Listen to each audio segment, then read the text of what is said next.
Hermanos, vamos a continuar con la predicación de la palabra de Dios. Les pido, hermanos, me acompañen en oración. Señor,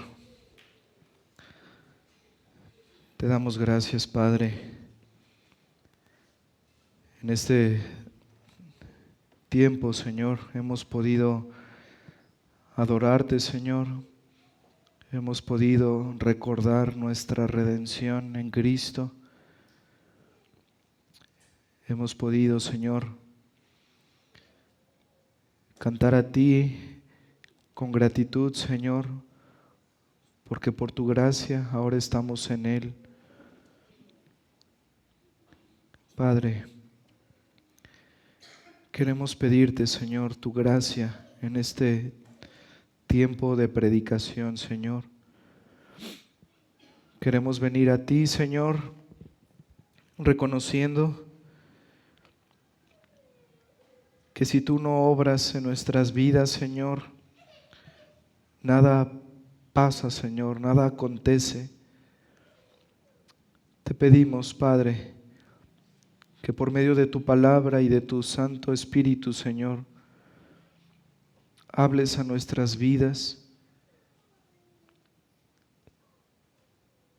que pueda haber fruto, Señor, en nuestras vidas al seguir conociendo tu palabra, Señor.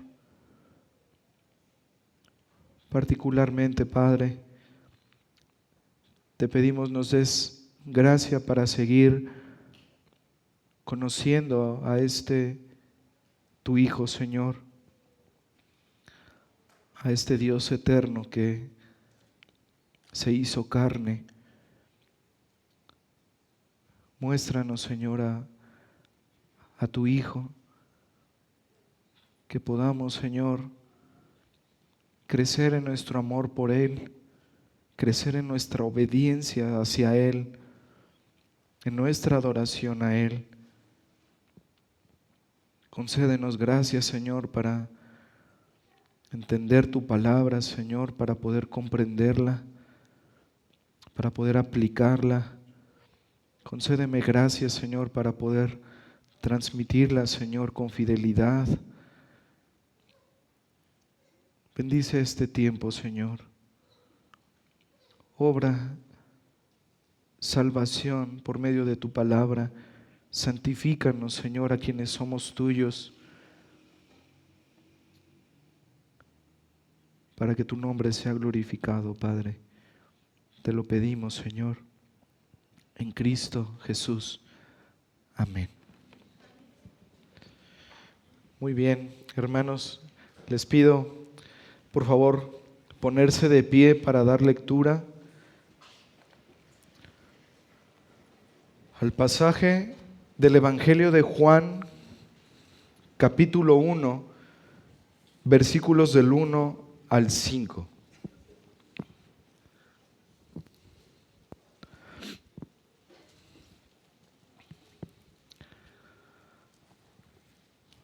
Leamos, hermanos. En el principio era el Verbo, y el Verbo era con Dios, y el Verbo era Dios. Este era en el principio con Dios. Todas las cosas por Él fueron hechas, y sin Él nada de lo que ha sido hecho fue hecho. En Él estaba la vida, y la vida era la luz de los hombres. La luz en las tinieblas resplandece, y las tinieblas no prevalecieron contra ella. Amén. Pueden tomar su lugar, hermanos.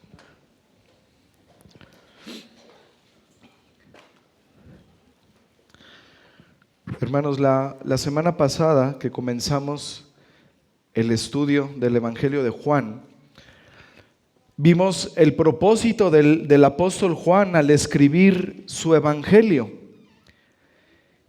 Y ese propósito, hermanos, lo encontramos en Juan capítulo 20. Por favor, acompáñenme ahí. Juan capítulo 20.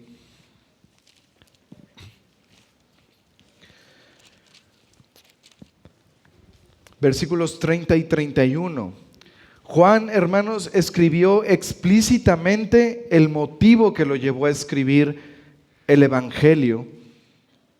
Y dice aquí: hizo además Jesús muchas otras señales en presencia de sus discípulos, las cuales no están escritas en este libro, pero estas se han escrito para que creáis que Jesús es el Cristo, el Hijo de Dios, y para que creyendo tengáis vida en su nombre.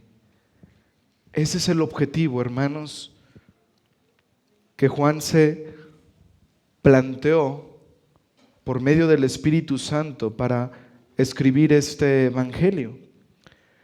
El objetivo de Juan, hermanos, es presentarnos a Cristo. Es presentar a Cristo a los que están muertos espiritualmente, para que ellos crean en Él y para que creyendo en Él puedan tener vida. Y Juan escribe, hermanos, para aquellos que hemos creído en Él, para que nosotros, hermanos, crezcamos en nuestro amor por Él. De manera que tenemos en Juan 21 capítulos donde Él nos muestra que Jesús es el Dios eterno que vino a este mundo y que se hizo hombre para poder salvarnos. Y decíamos, hermanos, que el Evangelio de Juan tiene un prólogo. Ese prólogo va del versículo 1 al versículo 18. Un prólogo, hermanos, amigos, es un contenido introductorio que presenta al lector los temas que el autor va a tratar a lo largo de todo su libro. Y nosotros comenzamos la semana pasada a estudiar los 2 primeros versículos de este prólogo. Juan capítulo 1, versículos 1 y 2. En el principio era el Verbo, y el Verbo era con Dios, y el Verbo era Dios. Este era en el principio con Dios. Esta palabra, hermanos, verbo, que Juan cita 3 veces en el versículo 1, es la palabra griega logos, que se tradujo como verbo. Y la semana pasada vimos 4 aspectos del logos de Cristo. Vimos en primer lugar la identidad del logos. ¿Cuál es la identidad del logos? El logos es Cristo. En segundo lugar vimos la eternidad del logos. Dice al principio, en el versículo 1, en el principio era el Verbo.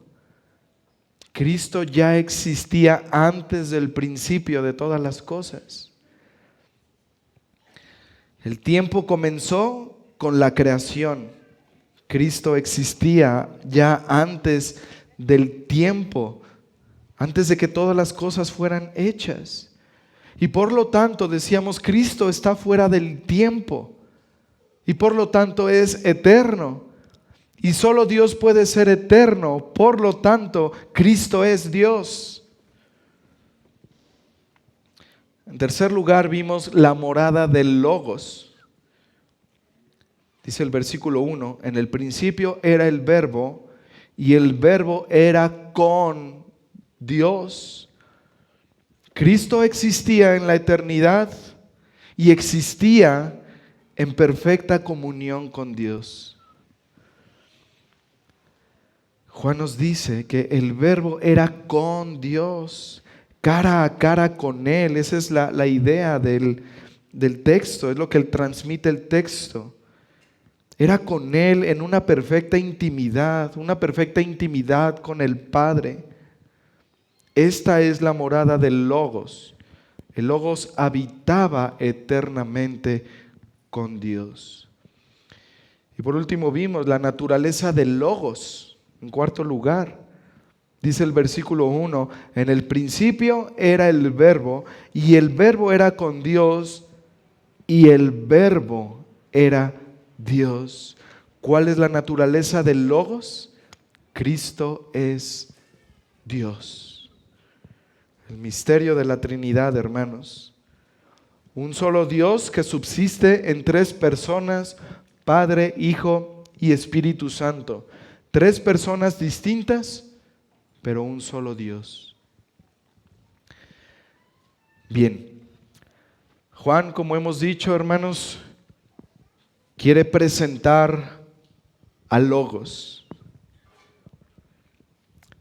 Quiere que todos conozcan al Logos. Y eso es lo que Juan va a hablar a lo largo de todo su evangelio. Y ahora en los versículos del 3 al 5, Juan nos presenta al Logos, a Cristo, como creador, como vida y como luz. Así vamos a dividir este sermón, hermanos. En primer lugar, el Logos como creador. En segundo lugar, el Logos como vida. Y en tercer lugar, el Logos como Dios.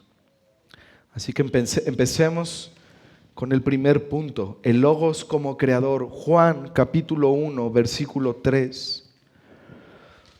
Todas las cosas por Él fueron hechas, y sin Él nada de lo que ha sido hecho fue hecho. Hermanos, como dijo un teólogo, es increíble la profundidad de lo que está hablando Juan en unos cuantos versículos. Sencillamente y a la vez de una manera muy profunda, Juan nos dice en este versículo 3, Cristo es el creador de todas las cosas, de todo lo que existe. Esta es la afirmación de Juan, hermanos, pero también es la afirmación de todo el Nuevo Testamento. Vayamos a Colosenses, hermanos, por favor. Colosenses, capítulo 1.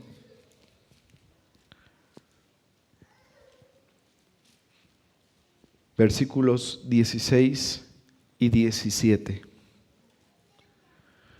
Aquí el apóstol Pablo, en esto que se conoce como el himno cristológico, dice a los colosenses, versículo 16, hablando de Cristo, porque en Él fueron creadas todas las cosas, las que hay en los cielos y las que hay en la tierra, visibles e invisibles, sean tronos, sean dominios, sean principados, sean potestades, todo fue creado por medio de Él y para Él.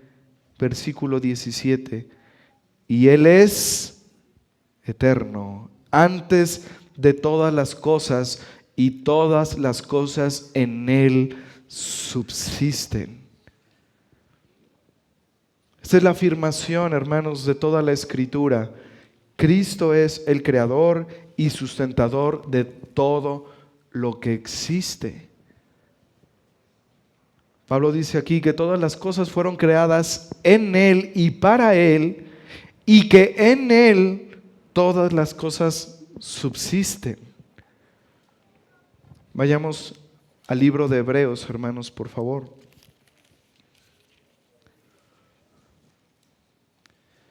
Hebreos capítulo 1, versículos 2 y 3.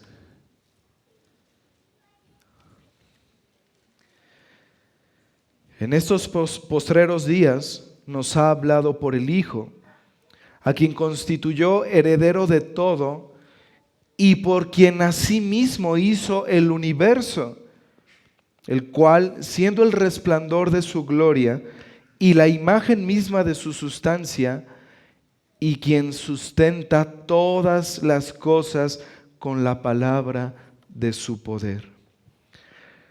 Aquí el escritor de Hebreos, hermanos, habla de Cristo como el único por medio de quien Dios creó el universo. Y al igual que el apóstol Pablo, también nos dice que Cristo es quien sustenta todas las cosas por la palabra de su poder. Hermanos, con esto no estamos excluyendo a las otras dos personas de la Trinidad, el Padre y el Espíritu Santo. Ellos son igualmente creadores del universo. Pero hermanos, Juan se está enfocando en darnos a conocer al Logos, a Cristo. Hay un estilo, hermanos, que decíamos la semana pasada. Hay un estilo que tiene cada uno de los 4 evangelistas, Mateo, Marcos, Lucas y Juan. Cada uno hace énfasis en cuestiones que tienen que ver con la persona y la obra de Cristo, pero también, hermanos, los evangelistas tienen un estilo particular al escribir. Y algo muy particular en el estilo de Juan es que él presenta constantemente una afirmación positiva y enseguida presenta la misma afirmación pero de forma negativa. Es algo con lo que nos vamos a encontrar en este Evangelio de Juan.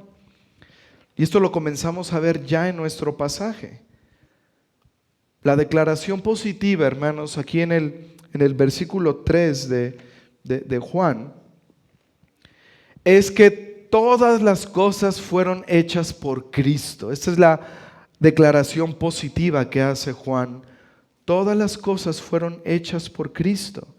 Y la declaración negativa en el mismo versículo es que sin Cristo nada de lo que ha sido hecho fue hecho. Esa palabra nada, hermanos, literalmente en griego significa ni una cosa. Si ya la palabra nada nos parece contradictorio, ¿no? Si ya la palabra nada nos decía mucho, hermanos, en el original esa palabra nos dice aún más. Ni una cosa existe que Él no haya hecho. Pensemos, hermanos, en lo más grande que existe en la creación de Dios. Si investigamos podemos ver que hay algo más grande que las galaxias.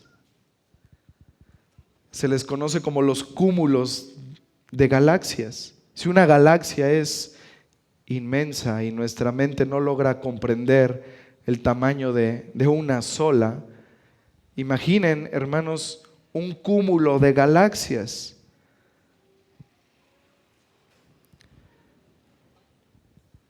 Bueno, hermanos, desde el supercúmulo de galaxias más grande hasta la molécula más diminuta, todo fue creado por Él y para Él, para su gloria.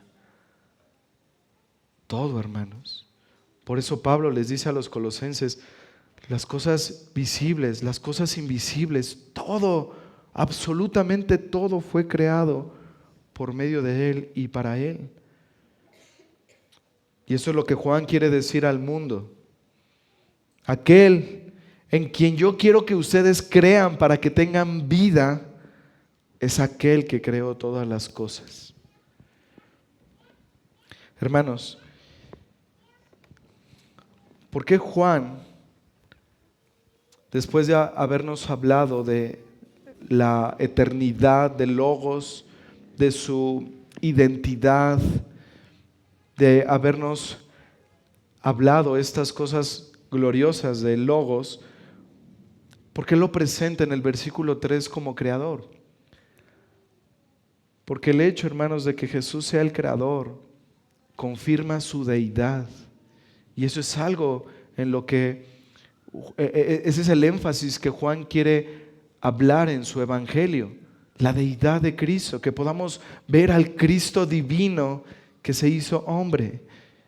Y por eso lo presenta como creador. Eso es lo que afirma no solo Juan, repito, toda la Escritura. Y podemos llegar a esta conclusión lógica.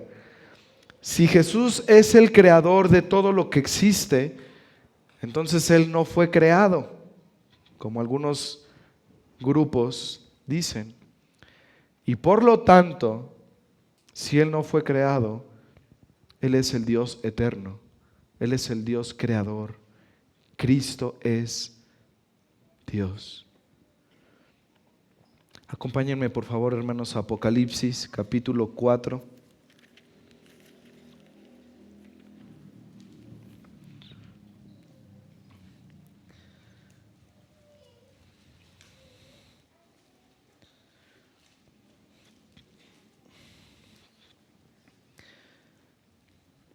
Versículo 11. Señor, digno eres de recibir la gloria y la honra y el poder, porque tú creaste todas las cosas y por tu voluntad existen y fueron creadas. Hermanos, esta es la aplicación de este versículo 3 para nosotros. Este versículo 3, hermanos, debe llevarnos a esto, a admirar al Logos como creador, al reconocerlo en adoración, hermanos, que Él es el creador de todas las cosas, que Él es nuestro creador, que todas las cosas por su voluntad existen, que nada existe fuera de Él, que todo ha sido creado por Él para manifestar su gloria. Y esa debe ser nuestra aplicación a este versículo 3. Adoración al Logos como creador. El segundo punto, hermanos, el Logos como vida. Regresemos al Evangelio de Juan, capítulo 1, versículo 4. Dice Juan aquí en esta declaración, en Él estaba la vida. Hermanos,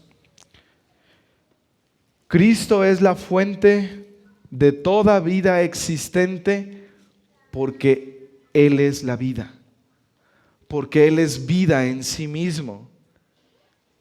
En Él eternamente estaba la vida. Él es vida. Hermanos, la vida no existe por sí misma. La vida ni siquiera nos es presentada como parte de la creación de Dios, sino que existe eternamente en Él porque Él es la vida. ¿Qué es la vida? Cristo. Cristo es la vida. Y al ser la vida, Él es quien ha dado existencia a todas las cosas. Al ser Él la vida, Él es quien ha dado vida a todos los seres vivos que podamos conocer.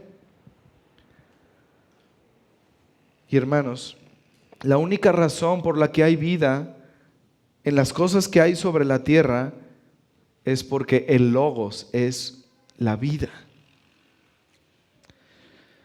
Pero Juan también nos presenta en su evangelio, hermanos, a Cristo, la vida, quien tiene vida en sí mismo, nos presenta a Él como alguien que da vida espiritual y vida eterna.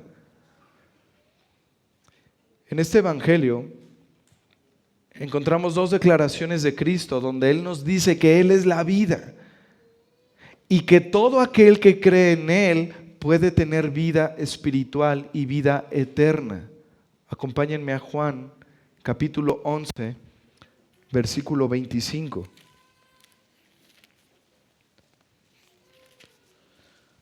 Juan, capítulo 11, versículo 25.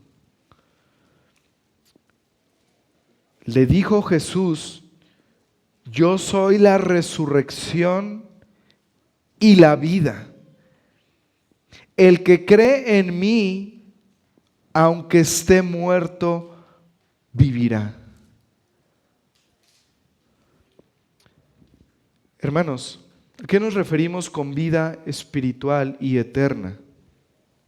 La Escritura claramente nos dice que el hombre por naturaleza nace muerto espiritualmente, está muerto en sus delitos y pecados. No hay vida en él. Cuando el Señor aquí dice que Él es la vida, que Él da la vida espiritual, hermanos, nos referimos al nacimiento de nuevo, al nacer de nuevo, a eso que también se conoce como el llamamiento eficaz, la regeneración, son sinónimos. Esa es la vida espiritual, hermanos. Cuando el Señor obra en nuestro corazón, nos da vida y viene entonces consigo el don del arrepentimiento, el don de la fe para creer en Cristo. Esa es la vida espiritual. Ningún ser humano que está muerto espiritualmente puede tener vida en sí mismo. Necesita de otro que le dé vida y solo Cristo, que es la vida, la puede dar. Pero además de esto, hermanos, además de ser una vida espiritual, es una vida eterna. Porque aunque nuestro cuerpo se va a quedar en este mundo, ¿qué dice el Señor Jesucristo en este pasaje? Vivirá. Yo soy la resurrección y la vida. El que cree en mí, aunque esté muerto, vivirá. Porque Él da, hermanos, Cristo da esa vida eterna, esa vida espiritual eterna. De manera, hermanos, que todos nosotros vamos a morir, pero quienes hemos creído en Él vamos a vivir eternamente, porque Cristo en su gran misericordia, hermanos, nos ha dado vida espiritual y eterna. Juan 14, versículo 6. Un pasaje muy conocido. Jesús les dijo: yo soy el camino y la verdad y la vida. Nadie viene al Padre sino por mí. ¿Qué necesitamos para ir al Padre, hermanos? Vida. Y Cristo es la vida y quien nos da la vida para que podamos ir al Padre. Y a lo largo de todo el Evangelio de Juan, hermanos, podemos ver a Cristo impartiendo vida a los que están muertos, porque Él mismo es la vida. El Logos eterno se hizo carne para que los hombres pudieran tener a través de la fe en Él vida espiritual y eterna. Juan 3:16.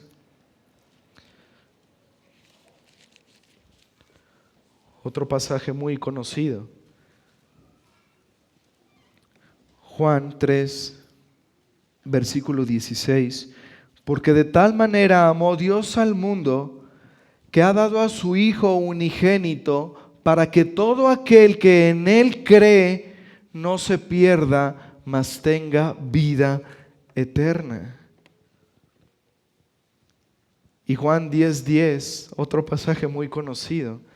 Cristo dijo: yo he venido para que tengan vida y para que la tengan en abundancia. Esa vida es abundante, hermanos. ¿Por qué? Porque es eterna. No está hablando de riquezas, no está hablando de fama, de éxito.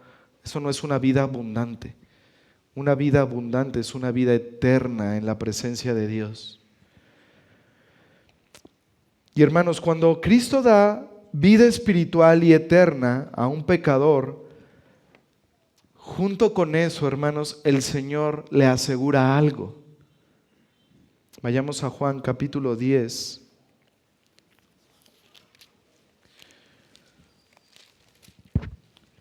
versículos 27 y 28.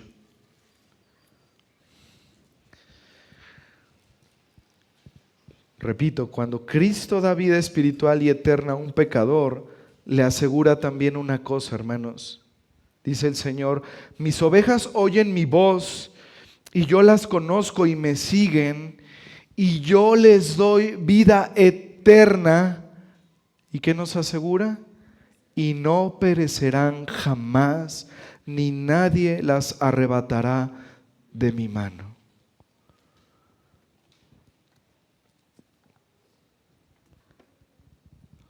Y podemos tener esa seguridad, hermanos, a la luz también de lo que veíamos en la meditación. Si Cristo, querido hermano, te ha dado vida espiritual y eterna, no perecerás jamás.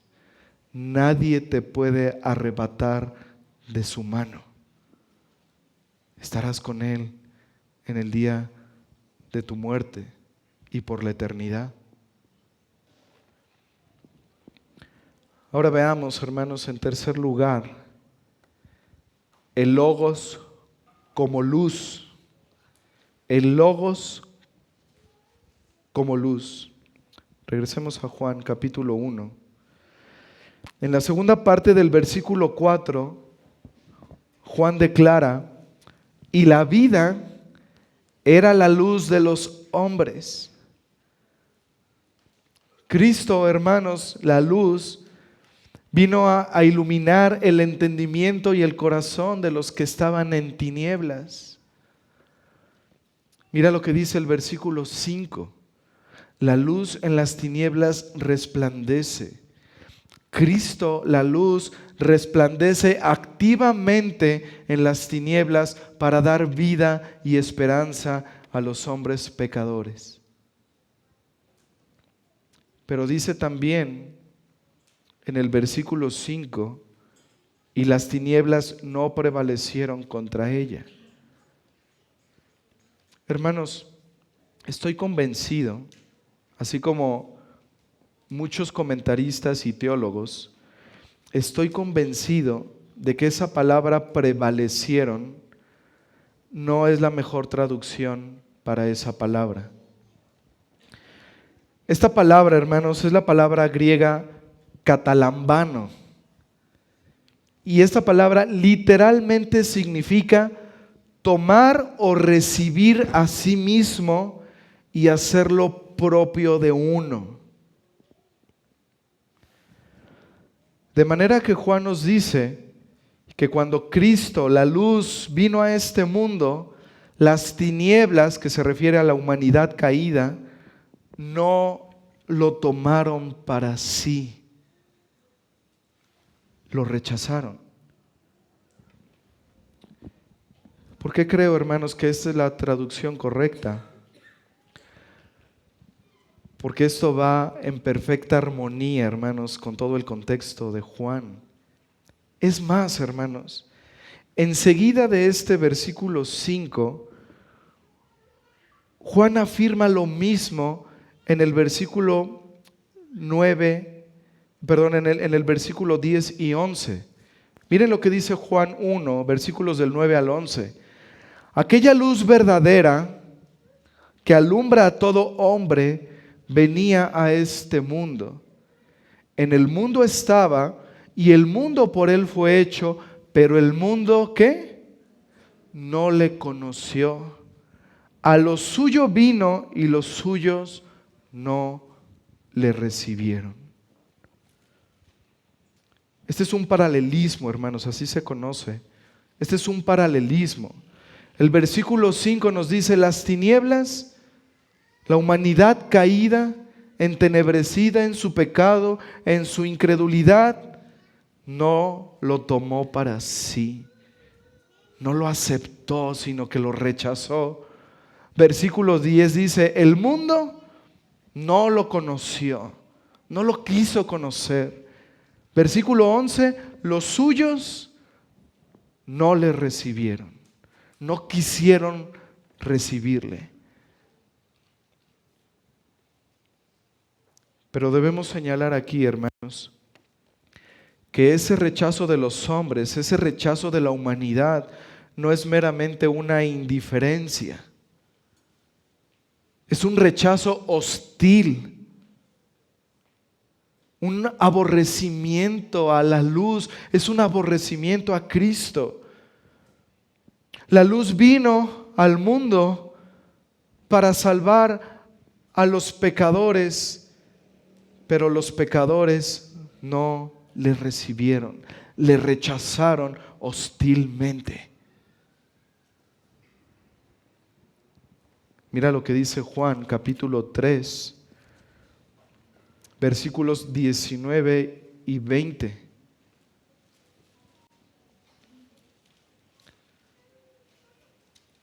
Juan 3, versículos 19 y 20.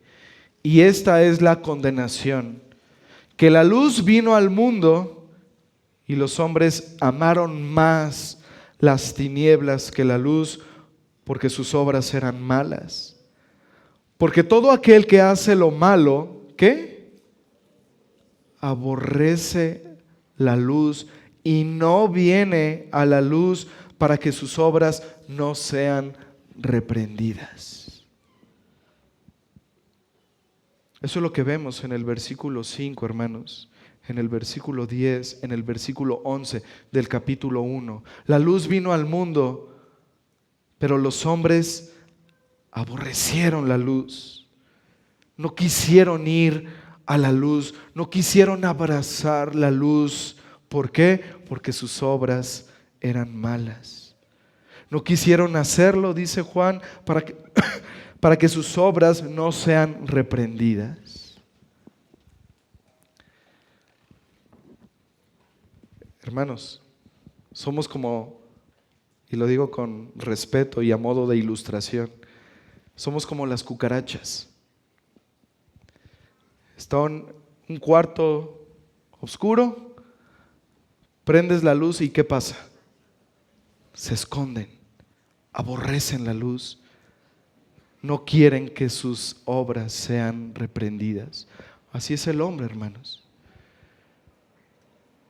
El hombre no quiere venir a Cristo, no quiere saber nada de la palabra porque sabe que el Señor expondrá su pecado y se esconde y lo rechaza con hostilidad. ¿Quieres tener una prueba más de esto, hermano? ¿Qué fue lo que esos líderes judíos gritaban cuando estaba siendo el Señor juzgado por Pilato? ¿Qué le gritaban? Crucifícale, crucifícale. Esa luz que vino al mundo para dar vida fue rechazada por los hombres, por los mismos compatriotas del Señor Jesús. Y dice Juan que los hombres serán condenados porque la luz vino al mundo, pero los hombres amaron más las tinieblas que la luz. Querido amigo que estás sin Cristo, tú serás condenado si sigues amando más las tinieblas de tu pecado en lugar de amar la luz que vino al mundo para ofrecerte salvación y vida eterna. Si sigues amando más las tinieblas y no quieres venir a la luz para que tus obras no sean reprendidas, serás condenado. ¿Por qué? Porque estarás rechazando la única esperanza que tienes. Yo soy el camino, la verdad y la vida, dijo Cristo. Nadie viene al Padre sino por mí. Es la única esperanza que los hombres tenemos, hermanos. Porque solo en Él está la vida. Solo Él es la verdadera luz que nos puede guiar en el camino correcto. Pero amigo, el Evangelio es la buena noticia de que ya no tienes que seguir vagando en la oscuridad. El Evangelio es la buena noticia de que ya no debes permanecer en esa desesperación por tu pecado. El Evangelio es la buena noticia de que si hoy crees en la luz verdadera que vino al mundo para salvar a los pecadores y te arrepientes de tus pecados, hoy tendrás vida y tendrás vida eterna y el perdón de tus pecados y vendrás a la luz. Y serás pasado de tus tinieblas a la luz admirable del Señor Jesucristo.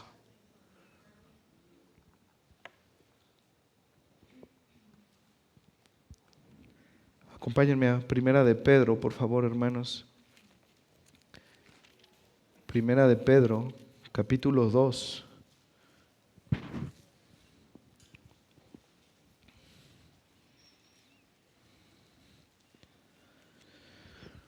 Versículo 9. Esto es para nosotros, hermanos, que hemos creído en el Señor.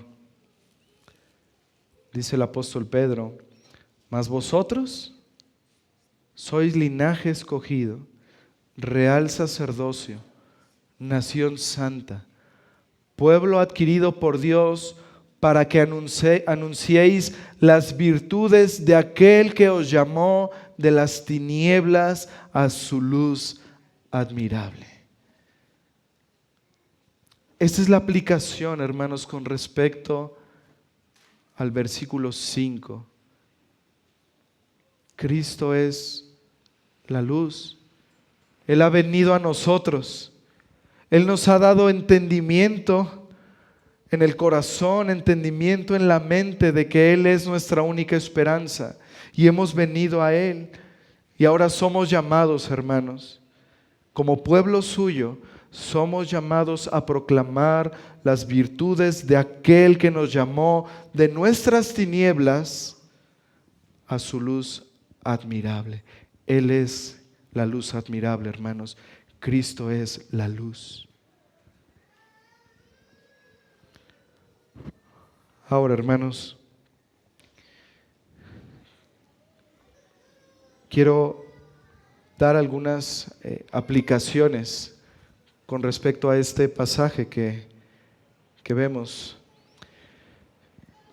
del versículo 3 al versículo 5. Hermanos, cuando el apóstol Pablo escribe a las iglesias y les dice que crezcan en el conocimiento de Dios, que crezcan en el conocimiento de Cristo, en el conocimiento del misterio de Cristo. Hermanos, cuando Pablo escribe esto, no les estaba diciendo que meramente tuvieran más información sobre Cristo. En la Biblia, hermanos, cuando una persona conoce a otra persona, no se trata solamente de saber más de esa persona. No se trata de tener más datos o más información sobre esa persona. Cuando la Biblia habla de cuando una persona conoce a otra, se trata de una relación íntima. El verbo conocer, que se usa en la Biblia para hablar de cuando Adán conoció a Eva, trajo como fruto un hijo. Conocer nos habla de una relación, de algo íntimo. Hermanos, conocer a Cristo no se trata de saber más datos sobre Él, más información sobre Él. Dice la Escritura que los demonios creen y tiemblan. Los demonios saben mucho más de Cristo que todos nosotros, pero de nada les sirve.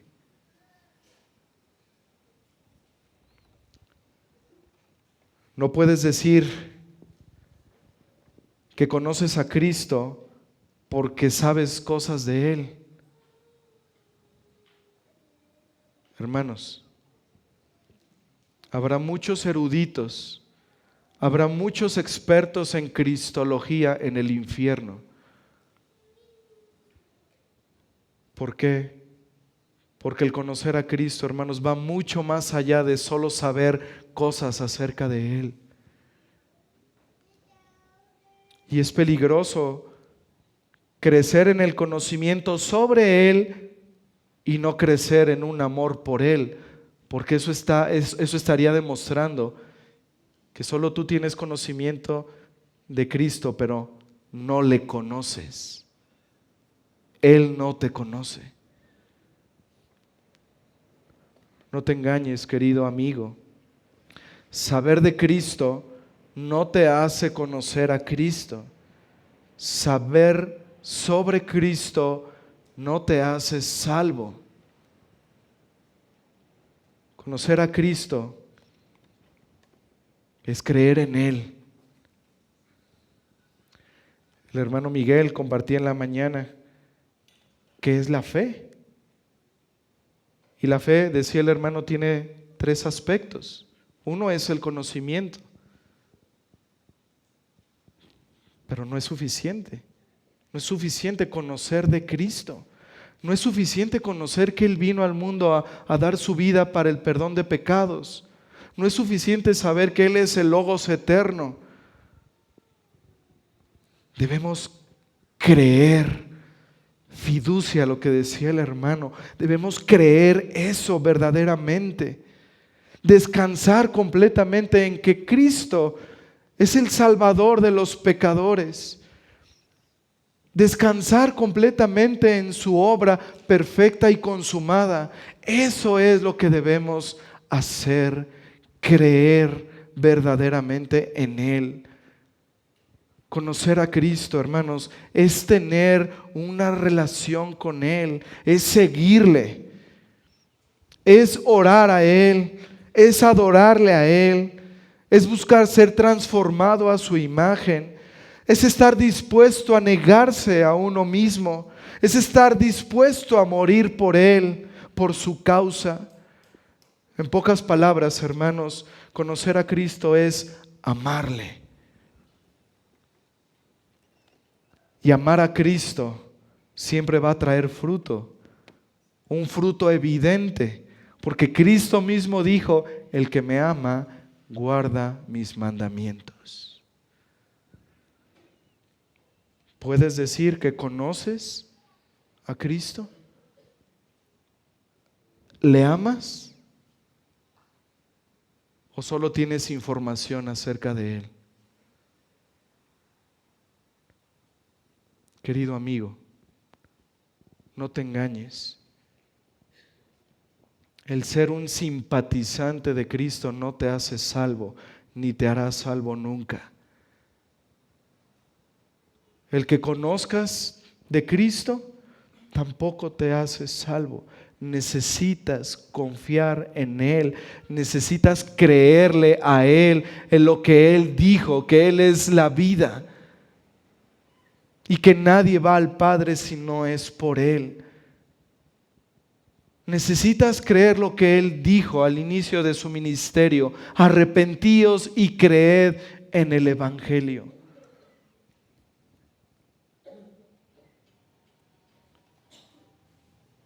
Aquellos que dicen conocer a Jesús, pero sus vidas no dan fruto de santidad, no hay obediencia a sus mandamientos, son aquellos que en aquel día escucharán las palabras del mismo Señor Jesucristo diciendo: apartaos de mí, hacedores de maldad, nunca os conocí.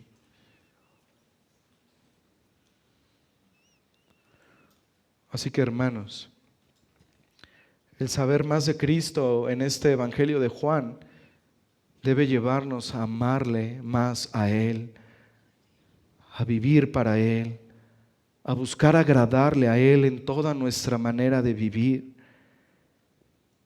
Que el contemplar a Cristo, hermanos, en este Evangelio nos lleve a enamorarnos más de Él. Porque este glorioso Logos eterno, creador, que es la vida y la luz de los hombres, se hizo carne y habitó entre nosotros. Y dice Juan: y vimos su gloria, gloria como del unigénito del Padre, lleno de gracia y de verdad. Ese Dios, hermanos, hace 2000 años se hizo hombre y habitó como hombre sin dejar de ser Dios. Por eso alguien dijo una vez que el Cristo que anduvo por los caminos polvorientos de Galilea era el Dios que había transitado los caminos de las galaxias. El Cristo que prendió un fuego a la orilla de un lago para cocinar el desayuno para sus discípulos hambrientos y cansados, era el Dios que había dado luz a miles de millones de estrellas y las había colgado en el firmamento. El Cristo que le pidió agua a una mujer despreciada es el Dios que había llenado los mares, los lagos y los océanos. Es Jesús, hermanos. Dios se introdujo en la humanidad. La eternidad invadió el tiempo. Este es un misterio, hermanos. Es el misterio de la fe cristiana. Esto es glorioso. El misterio de la encarnación del Hijo de Dios. La sorprendente verdad, hermanos, que por amor a nosotros, el Dios eterno se hizo hombre. Hermanos, que el amor de Cristo por nosotros al venir a este mundo para salvarnos de nuestras tinieblas y llevarnos a Él la luz admirable, nos haga amarlo más y nuestras vidas puedan dar fruto para su gloria. Amén. Oremos, hermanos.